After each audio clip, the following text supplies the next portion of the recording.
নেই। যিনি কৃষ্ণ তিনি কালী, যিনি শ্যাম তিনি শ্যামা, যিনি নারায়ণ তিনি নারায়ণ। মহাকাল মহাকালী, মহাকাল মহাকালী, কালী কালী মহাকালী। তাই বাবা ধ্যান করলে মা সন্তুষ্ট হন, মায়ের ধ্যান করলে বাবা সন্তুষ্ট হন, হরে কৃষ্ণ নাম জপ করলে ভগবান সন্তুষ্ট হন। মাতা তিনি বলেছেন আমি সব, আমি ভগবান বলেছেন আমি এক, এবং অদ্বিতীয় তিনি বলেছেন আমি সব। তিনি অর্জুনকে দেখিয়েছিলেন যে আমি বিশ্ব ব্রহ্মাণ্ডে আমি কিন্তু সব। তাই মায়ের নাম কিন্তু জয় কৃষ্ণকালী, মায়ের জয় মহামন্ত্র এটা। আর মায়ের নাম কিন্তু কৃষ্ণকালী। মা আমাকে স্বয়ং বলেছিলেন আমি তোর কাছে যাব, আমার হাইট এতটা হবে, আমার নাম হবে জয়, আমার নাম হবে কৃষ্ণকালী, আমার মন্ত্র হবে জয় কৃষ্ণকালী মায়ের জয়। যখন আমি মাকে বলেছিলাম মা যখন তোমার সন্তানটা কি বললে পারে উদ্ধার হবে, এই যে মা বলছে বাচ্চাটা চোখ দিয়ে রক্ত পড়তো, শুধু ঘরে বসে বলেছেন জয় কৃষ্ণকালী মায়ের জয়।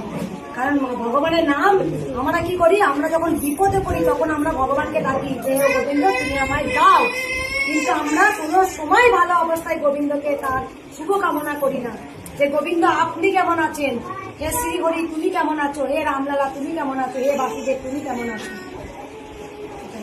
আমি ঘুম থেকে উঠে বলি আমার দুই সন্তানকে যখন আদর করি তখন ওকেও কিন্তু মনে মনে আমি আদর করে নিই। আর ও আমার একটা ছেলে, 2 তারিখে আমি ছেলে বলি, কথা বলা গোপনে কথা বলে, কথা বলে।